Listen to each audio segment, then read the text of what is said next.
अस्सलाम वालेकुम सर जी। मैं मुनव्वर हुसैन मेरा नाम है तो मैं साइकिलों का काम करना 5-7 साल हो गए। मेरी 4 बच्चियां तो अज तक ये नहीं जुड़िया। बस समान लाया मेरे को समान नहीं तो समान होवे तो कुछ यार ने मैंने भी बच्चों वास्ते रोजी लभ जाती है।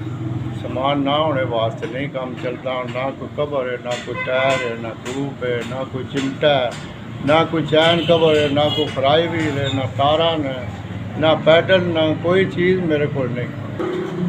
इस सर्दी जो कुछ है मेरे को दुकान बेची है दिसदा पिया ते इस तो इलावा मेरे को कोई नहीं हो रहा। जे कोई होगा तो चलो बच्चों की रोजी टुर पौंदी है उहदे नाल ते ये 200-250 रुपया ही बनता है तो वो गुजारा नहीं होता।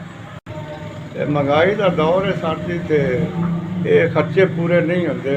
खर्चे बहुत ज़्यादा न, आमदन थोड़ी है।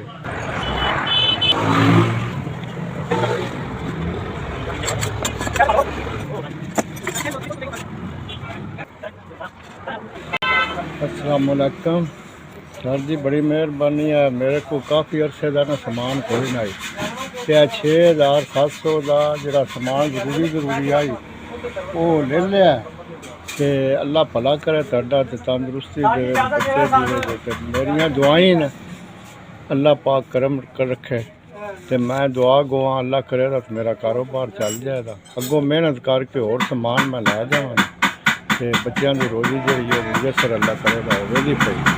बड़ी बड़ी मेहरबानी तो शुक्रिया जनाब। जड़ियाँ समान तुसां लै दिता मेरी तरफों बड़िया ही दुआवां तुहाडे वास्ते। अल्लाह बच्चे जीवे जे, अल्लाह तंदुरुस्ती देवे जे ते गरीबां दे तुसीं मददगार ते बहुत ही मेरे वास्ते तुसां बहुत अच्छा सोचा ते बहुत मेहरबानी।